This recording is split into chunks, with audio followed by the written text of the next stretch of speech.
Hello there you guys, welcome to another of my videos. So Ole Gunnar Solsjaer reveals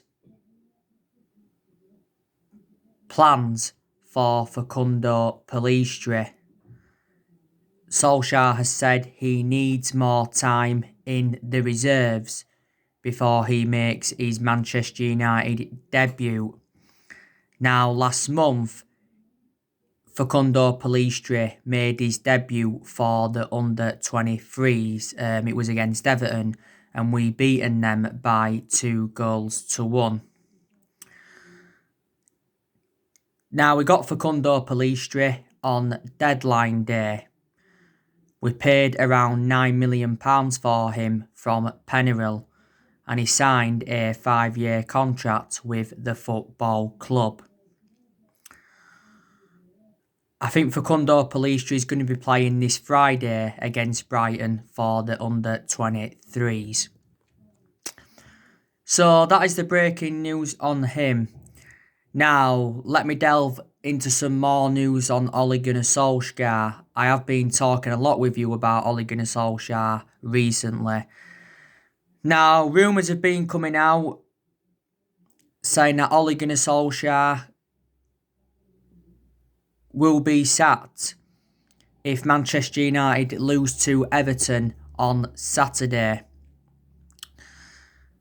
Now, Ole Gunnar Solsjaer is under serious pressure at the football club because we've endured a very, very poor start to the season in the Premier League. We have lost 3 of our first 6 games in the league, and all our defeats have come at Old Trafford, and it is our worst start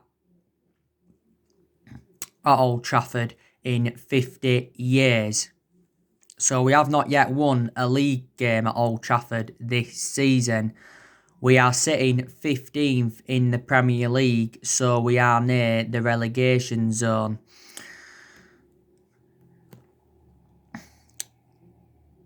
Now, obviously, Mauricio Pochettino is the favourite to replace Ole Gunnar Solsjaer at Manchester United. Now, Mauricio Pochettino, like he updated you, recently appeared on Monday Night Football and said that he's missing football and he wants a return to management. And Mauricio Pochettino is waiting for the Manchester United job. Now, Mauricio Pochettino was linked with a managerial role at Man United after Jose Mourinho had been sacked. Now, Pochettino has been managerless for like a year now. But I think Mauricio Pochettino is a much better manager than Solskjaer because he's well proven in the Premier League. He's also dealt with top players. My only element of concern about Mauricio Pochettino is not won anything in terms of silverware. Pochettino did endure 5.5 years with Tottenham, and analysing the vast majority of his tenure, Tottenham were competing in and out of the top 4. Last year, he guided Tottenham to their first ever Champions League final. He also got Tottenham to the League Cup final, and he guided them to 2 FA Cup semi-finals. And I think he spent over £200 million on players whilst he was at Tottenham. Before he was at Tottenham, he was at Southampton.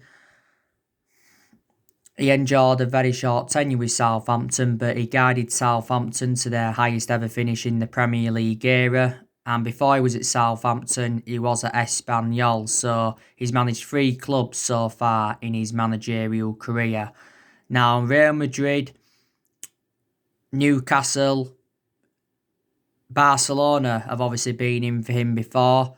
It said a few weeks ago that Zenit St. Petersburg were in talks to get him. If we was to appoint Mauricio Pochettino in, he would be our 5th permanent manager since the Sir Alex Ferguson era. We've also been looking at Massimiliano Allegri as an alternative to Pochettino. Now, I think it'll cost Manchester United around £4 million to sack Solskjaer. because obviously he's under contract with the football club until 2022. Like I said on my recent videos, I do feel sorry for Ollie because I think he's in a position, that he shouldn't be in, because I think Man United made a mistake by giving him the job permanently. But the main explanation for giving the job permanently was reflecting on what he did in that 3-month period when he was the interim manager. But I think we've made a lot of mistakes in the last 7 years, and that's one of the main explanations why we have been so inconsistent.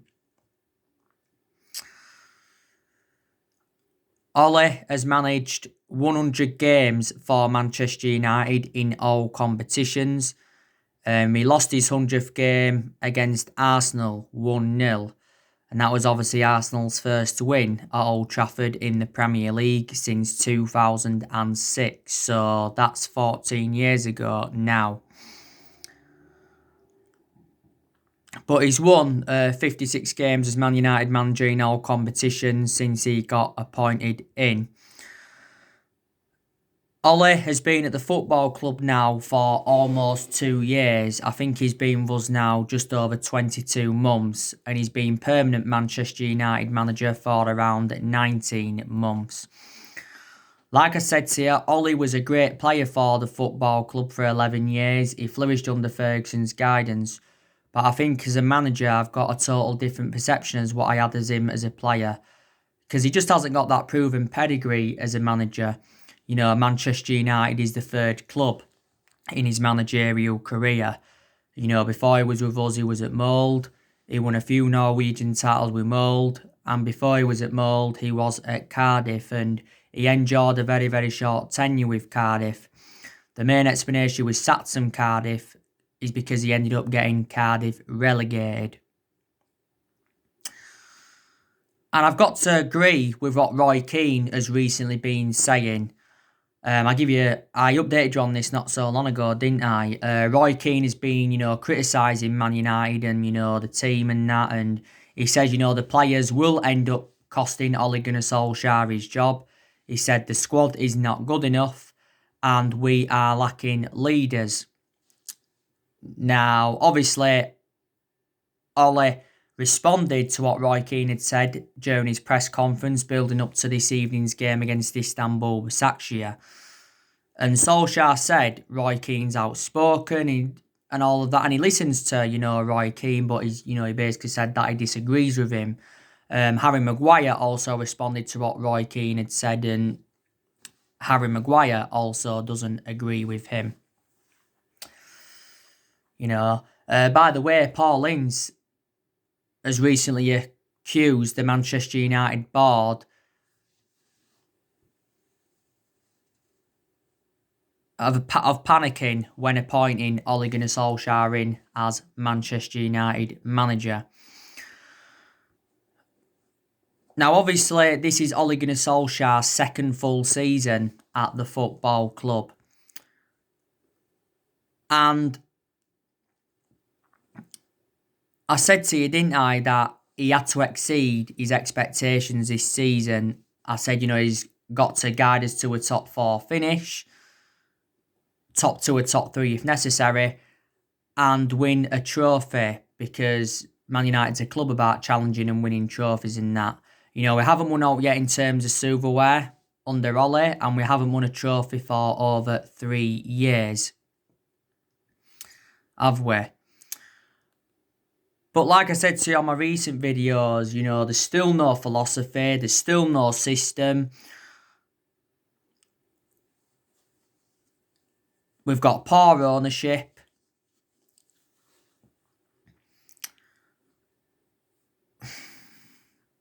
No, nothing really, is there? But not all of the blame stems from Ollie, does it? I think there's certain players that have got to take responsibility at Manchester United. Because I think there's still players at the club that are not good enough. Obviously, we've been demanding the board out for several years. Main explanation is reflecting how poor our recruitment policy's been, and we've also overpaid for players and all of that. Solskjaer wasn't backed enough in the summer transfer window. And Solskjaer revealed a few times during the summer transfer window that he was very infuriated with the board. But we missed out on all of his priority targets. I don't think any of our managers have been backed enough by the board since Sir Alex Ferguson's retirement. Obviously, Woodward's been at the football club since 2012 and the Glazers have been at the football club since 2005. We are making plans for next year. Next year, obviously, we're looking to make a couple of more signings because I still think we need a centre half and we also need a right winger. We'll be looking to offload more players next year because there is still deadwood in the squad. I think next year we'll be looking to get rid of Jesse Lingard. We'll be looking to get rid of Rojo, Phil Jones, Sergio Romero. Sergio Romero's recently said that he wants his contract terminated. Could we loan Daniel James out next year? Could we loan Brandon Williams out? Could we sell Matic? Because like I said, Matic has lost his place in the team. Could we sell Juan Mata? I think a lot of Man United fans are expecting Paul Pogba to leave the club next year. You know what I mean? And I think in a lot of Ollie's games, his team selection has been wrong as well.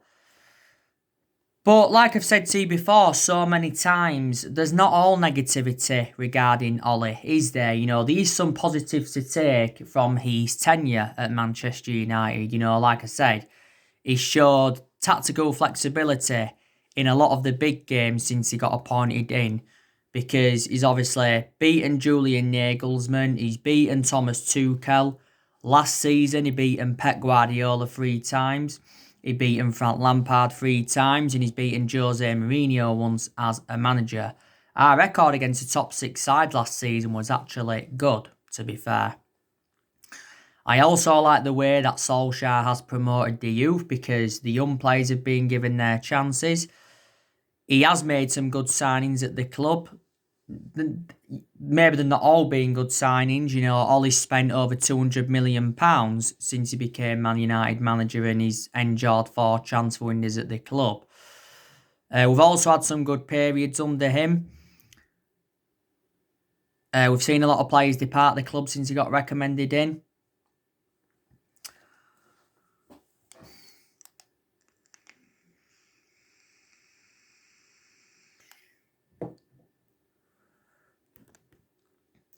So yeah, and I credit Solskjaer for what he did last season, because last season he guided us to 3 semi-finals.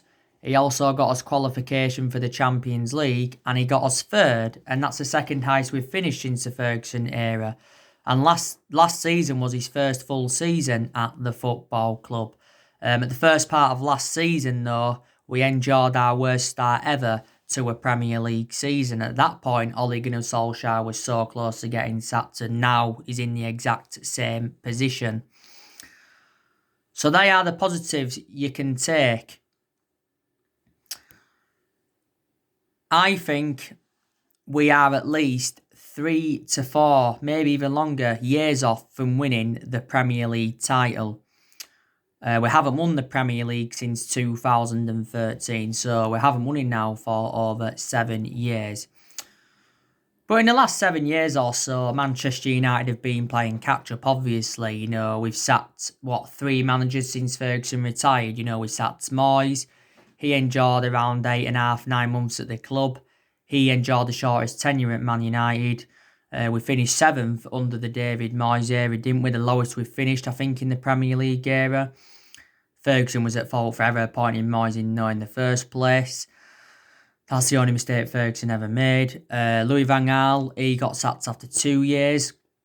He did win the FA Cup. And Jose Mourinho, he got sacked after 2.5 years, despite him winning the Europa League, the League Cup and the Community Shield in his first season. We did actually appoint Jose Mourinho in too late.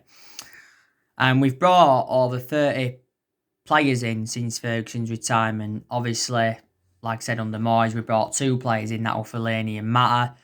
Under the Louis van Gaal era, we brought the likes of Schneiderlin in, Sebastian Schweinsteiger, Di Maria, Falcao, Memphis Depay, Rojo, Darmian, Martial, Shaw, Blind, Ander Herrera, Victor Valdez,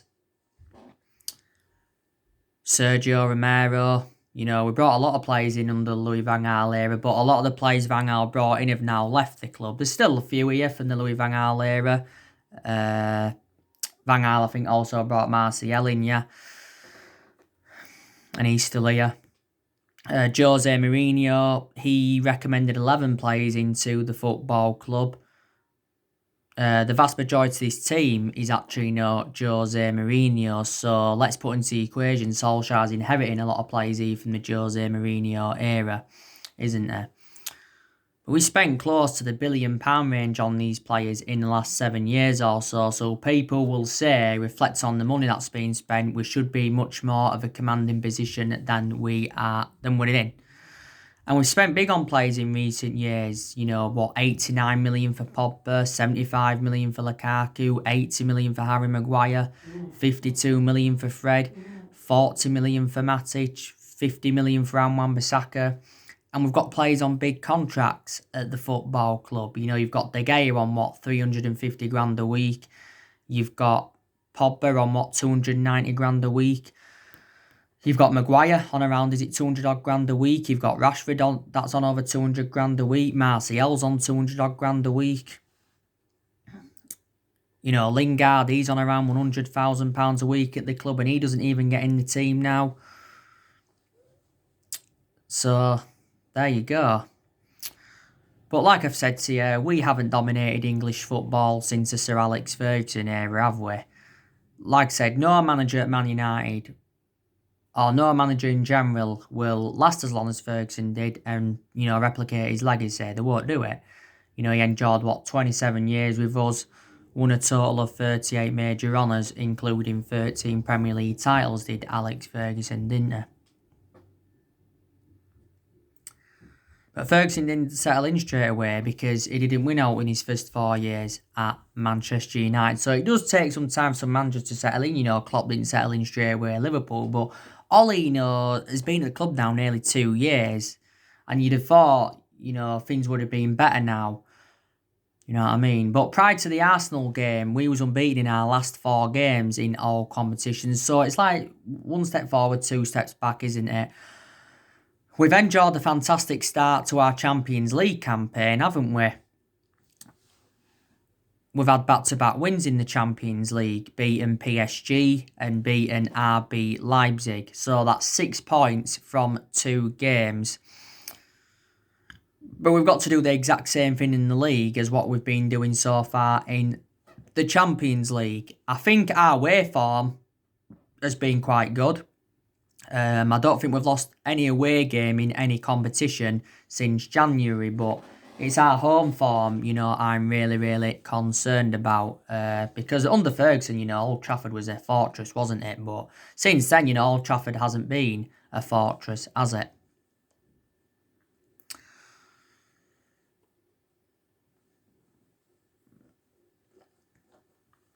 But yeah, we play this evening against Istanbul Başakşehir. The team will be announced soon.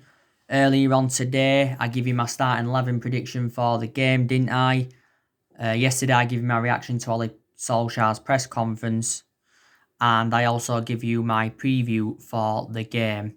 Ole will make changes this evening from the 1-0 defeat to Arsenal, won't he? And it'll be interesting to see what formation he goes with. Now, since Ole Gunnar Solskjaer got appointed in, he has gone a lot with that 4-2-3-1 formation. And I said, didn't I, that 4-2-3-1 formation doesn't really seem to suit our standards. A few times he's gone with a 4-3-3, a few times he's gone with a 3-5-2, gone with a 4-1-2-1-2, didn't he, against Arsenal? But a lot of United fans do want to see a diamond, don't they? Match reaction probably will be coming up tomorrow for the Istanbul Başakşehir Man United game, by the way. Probably won't have time tonight because I am going out. But anyway, I think we have got good players in our team.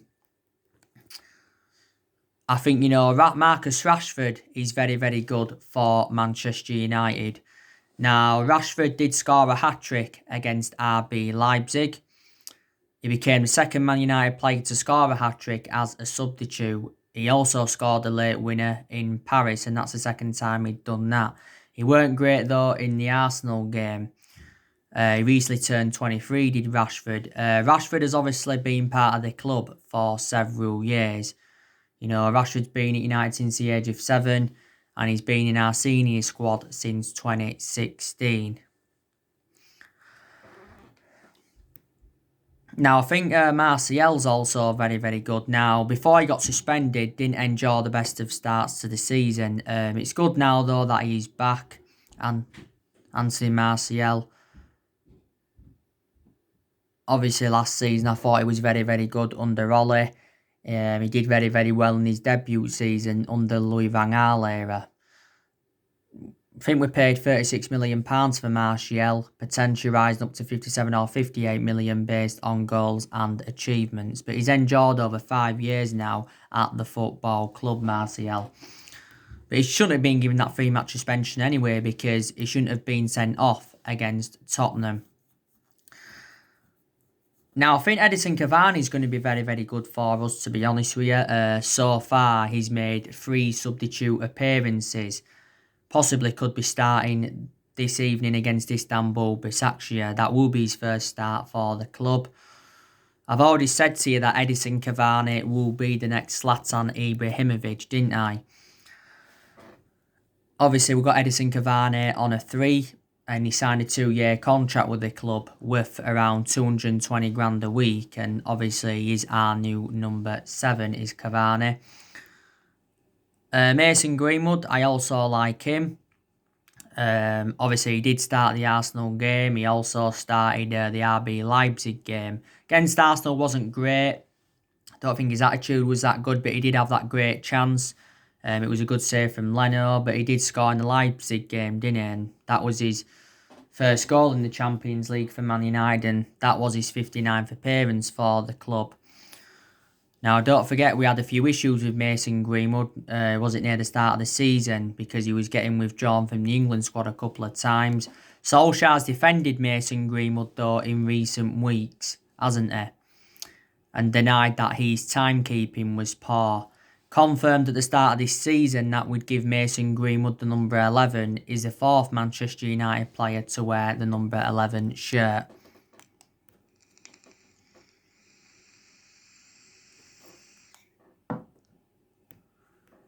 Isn't it?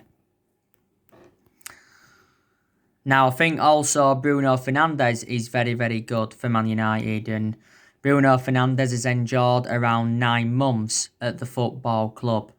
Now, last season won Premier League Player of the Month around 3 times, reflecting on his good performances. Won some at Busby Player of the Year. The vast majority of Bruno Fernandes' goals, though, have come from the penalty spot. Fernandes wasn't recently good, though, against Arsenal. I thought he was very, very quiet. There's been a couple of games where he has looked a bit off the pace. Bruno Fernandes was recently talking about Paul Pogba, wasn't he? Saying that he insists he can form an effective partnership with him, and he has a good relationship with Pogba on and off the pitch. And he says they speak Italian to each other most of the time. So Fernandes denied he disagrees, what Jamie Carragher said, because Jamie Carragher said that the won't work out as a partnership, Pogba and Bruno Fernandes.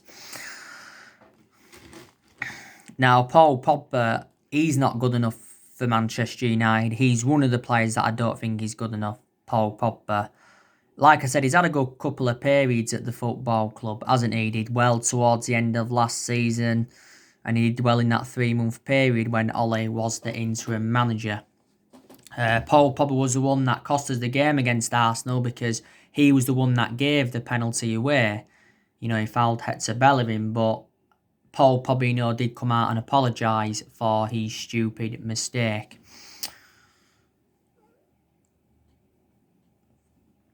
Donny van de Beek. Now, he's a good player. He's not getting enough chances, is he, at Man United at the moment? He's not yet even made he's not yet made his full Premier League debut for the football club Donny van der Beek. He didn't start against Arsenal, but he came on. Donny van der Beek did start against RB Leipzig, and he was playing in that number 10 role. Solsjaer was talking about Donny van der Beek prior to the Leipzig game, and like I've said before, he said Donny van der Beek will be an important player and he will play a big part this year. And he responded to the criticism over the use of Donny van der Beek, because I think it was Patrice Evra and Gary Neville that were criticising, and Solskjaer explained why he hasn't been playing much. We paid £40 million for him from Ajax. And Van der Beek signed a 5-year contract with the club, and he currently wears that number 34 shirt, doesn't he? Now, I like Fred and McTominay, but obviously they're not on the same level as Bruno Fernandes or Donny van der Beek, in my opinion. Fred, though, was very, very poor against Arsenal. He gave the ball away far too many times, but in his 4 previous games prior to the Arsenal one, he was very, very consistent, good on and off the ball, showed some good attacking intent, and he was very mobile. You know, McTominay, he wasn't that good against Arsenal either. I've credited him recently, though, because he has put some good performances out. McTominay has been part of the club for several years, but a lot recently, Fred and McTominay have been playing together as a partnership, and I think this evening, both of them should be rested, or at least one of them, if not both of them. Now, Nemanja Matic, he's obviously not a world-class player. I don't think he's ever been world-class, to be honest with you. You know, he's always been like a slowish player, hasn't he, Matic? He's tall as well. But, you know, I think he's had some good games at Man United, Matic. I thought he had some good games towards the end of last season. But he's good when he wants to be Nemanja Matic, I'll just say that.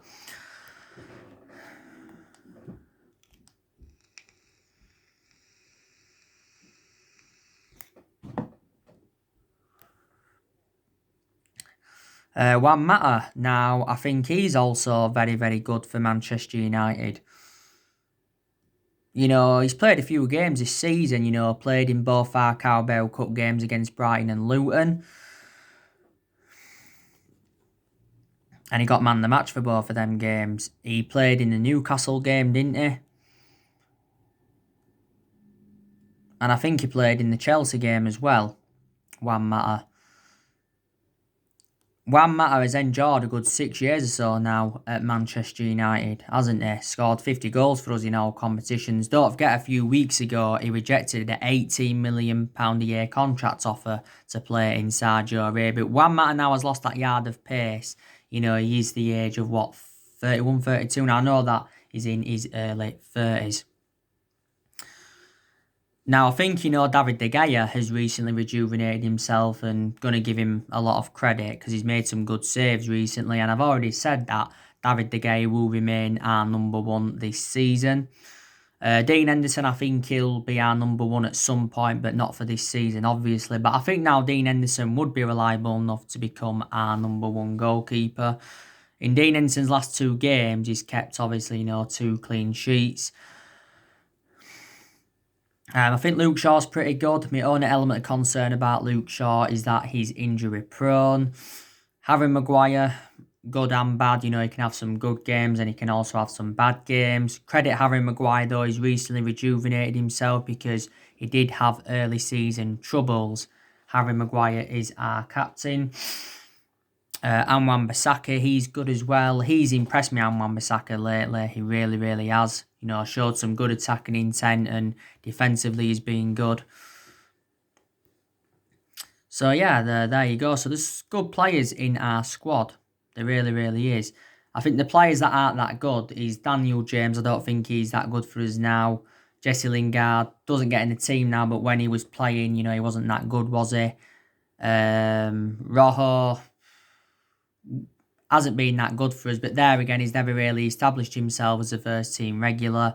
Jones, I think he's been very, very inconsistent. Phil Jones is out with injury at the moment, and he recently had an operation.